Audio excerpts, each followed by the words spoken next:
Okay, we're gonna pick up where I left you on that last video because I had, I guess, zero conception of time and did not realize it was gonna stop on me there. So, talking about the evidence piece, okay, it's got to be relevant, it's got to be unified, got to be specific, got to be adequate. So you have to accomplish whatever you've set out to accomplish. Also has to be accurate, which means you got to tell the truth in your essay. You can't just make stuff up. Okay, as tempting as that might be. Okay, don't do that.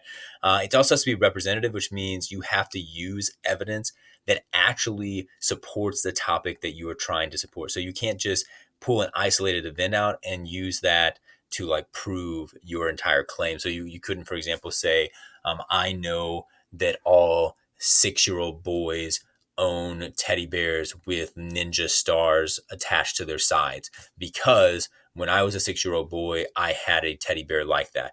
Now that's not enough. Okay. Now, if you have like a study that shows that there's like evidence that those kind of toys have been purchased most by 6 year old boys and that there's like a large representation of the community that had them, then you got some stuff you can work with, but you can't just take like one isolated event, use it to like represent the whole. Other thing, has to be cited. Okay, your evidence has to absolutely be cited. We're talking quotes, we're talking paraphrase, we're talking references. Anything that did not originate in your head, you are always better to cite. I would much rather you oversight than undercite, because you oversight and I can say, hey, you didn't actually need that one. You undercite and you risk falling into plagiarism, which is bad. I have a song about it. It's like very near and dear to my heart. Feel free to watch that later on my website and make fun of me. Okay. Other thing would be conventions, which is typically where people freak out the most. But we will be working through this. This is why we do the Tuesday, Thursday grammar stuff to help you with this. But we're talking grammar, punctuation, general usage stuff. We will get you there.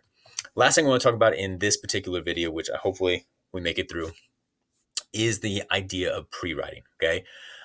This is just general advice from me to you. I would say, please pre-write. Okay. I know, but if you have gotten to this class, especially if you're taking it with me as a dual credit class in high school, you have never really had to do this. Some of you do it. Awesome. Thank you so much. A lot of you don't. Okay. And I know that. I realize that because I was you too. Okay. You made it through. You could just do the essay the night before, turn it in. You felt really confident with it. And it was good enough, right? It was good enough to get you by.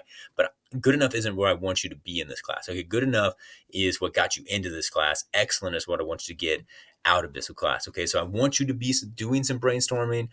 We will be doing it in class. And when we brainstorm, I will always have you handwrite that. Okay. Because I feel like the brain does something different when you handwrite it. It gives you kind of this like freedom of informality that allows you to actually play around with it without it feeling final. And it actually creates a better kind of like creative juice during that time. So all of the pre-writing we do in class will be handwritten. And then outlining. Okay, I want to talk about this because I feel like outlining can be like a super sore subject, especially with people who write like you do. Okay, who can write well enough on their own. Typically, they reject the idea of outlining. Here's the deal where I come with outlining. I will never collect one. Okay. You're never going to turn in an outline to me. I'm never going to require you to do an outline. Outlining or not outlining is never going to affect your grade because of the outline itself.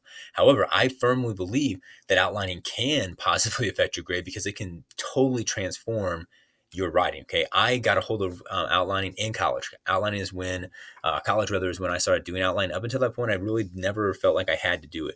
But when time management became a much bigger deal to me, outlining was like my saving grace, and it continues to be today. Okay, I outline essays every single week. You guys realize that outside of school, I am a pastor. We've talked about that before.